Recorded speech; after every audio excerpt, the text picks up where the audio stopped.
Bonjour, bienvenue à la session 4 consacrée au solde intermédiaire de gestion retraité. Cette session fait partie de l'analyse de la profitabilité. Donc, comme vous le savez, les soldes intermédiaires de gestion permettent de comprendre la formation de résultats. Mais manifestement, le compte de résultat possède des charges et des produits qui ont une nature plus juridique qu'économique. C'est la raison pour laquelle nous les retraitons. Il y a deux charges principales que l'on traite et un produit que l'on retraite. Les deux charges sont le crédit bail et l'intérim, et le produit, les subventions d'exploitation. Il y a une troisième charge que l'on retraite, qu'est la participation des salariés à la croissance de l'entreprise, et j'en parlerai tout à l'heure. En ce qui concerne le crédit bail est une source de financement déguisée. Le crédit bail, c'est une location longue durée. Longue durée, je loue, je ne possède pas. Autrement dit, juridiquement, le bien que je loue ne rentre pas dans le patrimoine de l'entreprise. Mais d'un point de vue économique, c'est comme si j'empruntais de l'argent pour acheter ce bien. Autrement dit, le crédit bail est assimilable à une charge liée au financement, les intérêts, et une charge liée à la possession du bien, les amortissements, les dotations aux amortissements. L'intérim, quant à lui, est une charge de sous-traitance. Mais l'intérim est une variable d'ajustement de la masse salariale. Qu'est-ce que l'intérim? L'intérim, c'est de louer les services de quelqu'un qui fait partie d'une autre société, la société intérimaire. Autrement dit, c'est comme si vous engagiez quelqu'un en tant que salarié, mais s'il n'est pas salarié d'un point de vue juridique, donc d'un point de vue comptable, il est traité comme étant une charge de sous-traitance. D'un point de vue économique, pour nous, c'est assimilable à une charge de personnel. Quant à la subvention d'exploitation, comme vous le savez, cette subvention d'exploitation permet à des entreprises de produire à des coûts qui sont supérieurs à la concurrence. Le meilleur exemple, c'est la politique agricole commune, la PAC. Et donc on peut penser que c'est une politique de prix déguisée qu'il faut intégrer au chiffre d'affaires de l'entreprise.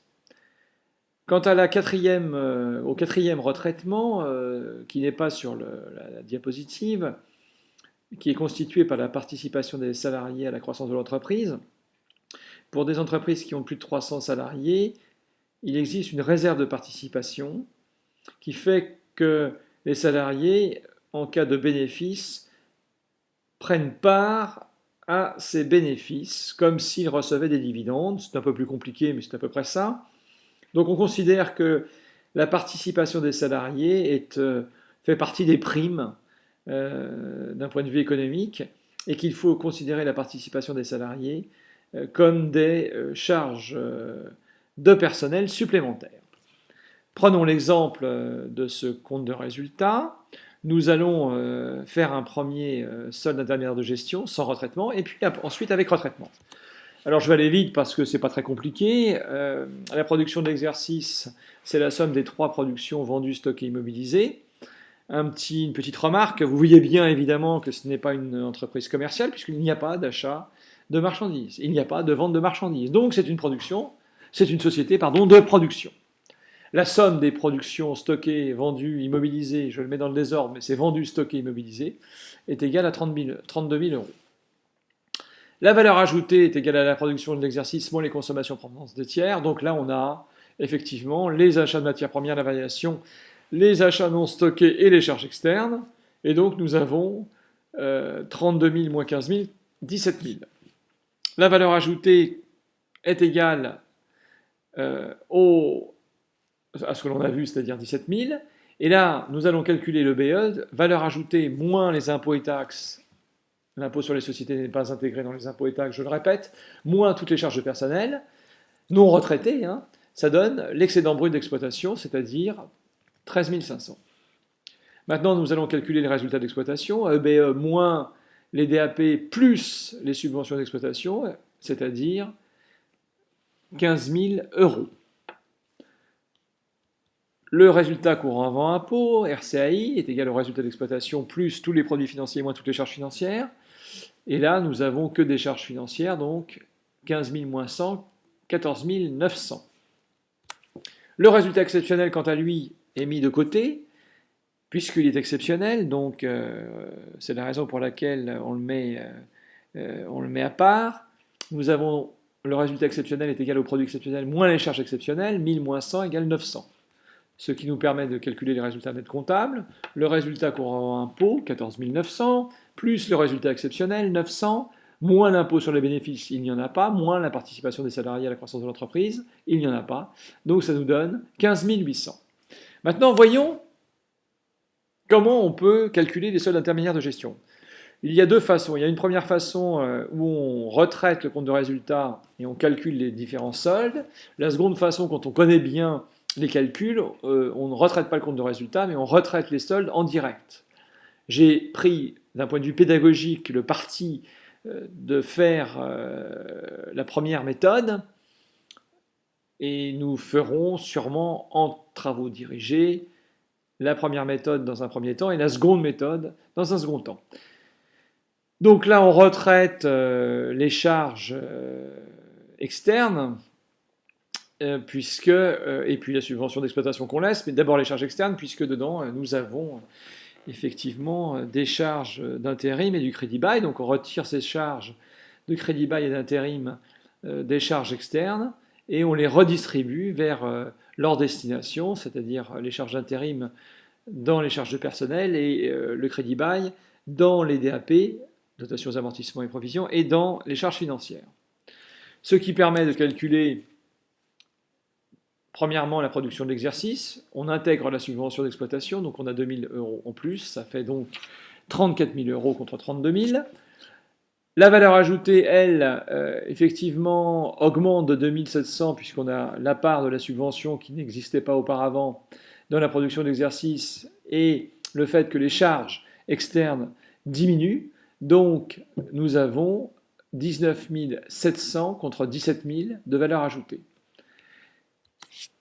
Le BE reprend la valeur ajoutée et enlève les impôts et taxes et les charges de personnel. Et alors là, évidemment, là, l'écart se resserre puisque les charges de personnel ont augmenté par rapport à la dernière fois. Et donc, l'écart entre l'EBE et l'ancien EBE se resserre. Maintenant, le résultat d'exploitation, même combat, on reprend un EBE qui est plus élevé que le BE ancien, mais il n'y a plus de subvention d'exploitation, puisqu'elle était calculée dans la production de l'exercice, et les DAP sont plus importantes, puisqu'on prend la part des DAP provenant du crédit bail, donc ce qui nous donne un résultat d'exploitation très proche de l'ancien résultat d'exploitation, puisqu'on est à 15 100 moins 15 000.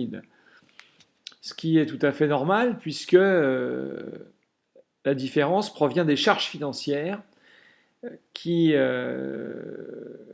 n'étaient pas intégrées. Et donc, on a notre résultat d'exploitation à 15 100 moins les charges financières qui doublent, ce qui fait que l'on retombe sur nos pieds avec un résultat courant avant impôt, nouveau, retraité, égal, équivalent à l'ancien résultat courant avant impôt. Après, le résultat exceptionnel est le même, et le résultat net comptable, heureusement, et c'est une vérification elle-même. Donc j'espère avoir été clair sur cette technique. Je vous conseille de vous entraîner avec les travaux dirigés et les exercices qu'il y a sur MyLMS. La comparaison, vous voyez, elle est flagrante entre la production, la valeur ajoutée, l'EBE, et les résultats d'exploitation. Et évidemment, on voit que notre jugement peut être un peu différent. Là, les chiffres ne sont pas si différents que ça, mais enfin, si nous étions en millions ou en milliards, entre 34 millions et 32 millions, pardon, il y a 2 millions de différence. Si c'est 34 milliards, 32 milliards, 2 milliards de différence. Donc, effectivement, ça risque de ne pas être anodin. Si on fait une analyse de la production de l'exercice sur plusieurs années, effectivement, si une fois vous avez une subvention, vous arrivez à avoir une subvention et que l'année d'après vous n'en avez plus, effectivement, on peut penser que vous avez diminué votre production alors qu'en fait, non, c'est la subvention que vous avez perdue. Donc vous voyez, il faut être très très prudent quant à l'analyse financière de ces soldes et bien penser au retraitement qu'il faut effectuer lorsqu'on peut effectuer ce retraitement, bien évidemment. Je vous donne rendez-vous pour la session 5 consacrée au bilan. Le bilan, un petit mot sur le bilan. Qu'est-ce que le bilan? Le bilan, c'est le patrimoine de l'entreprise, c'est ce qu'il possède, c'est ce qu'elle possède, pardon. L'actif est ce qu'elle doit, le passif. Nous avons vu que la différence entre actif et passif est égale au résultat. Donc l'enrichissement ou l'appauvrissement du patrimoine, que ceci est très lié au compte de résultat, puisque une charge engendre une dette qui va engendrer une sortie de trésorerie et un produit engendre une créance qui va engendrer une recette, une entrée de trésorerie. Donc la relation, c'est la comptabilité à partie double.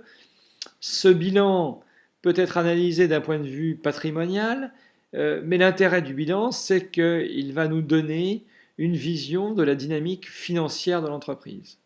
Nous verrons grâce au bilan que le passif est une ressource et que l'actif est un emploi de cette ressource, qu'il y a des ressources à long terme, à court terme et immédiates, qu'il y a des emplois à long terme, court terme et immédiat, et que ce découpage long terme, court terme et immédiat permet de mettre en relief de trois concepts et une relation entre le fonds de roulement, le besoin en fonds de roulement et la trésorerie.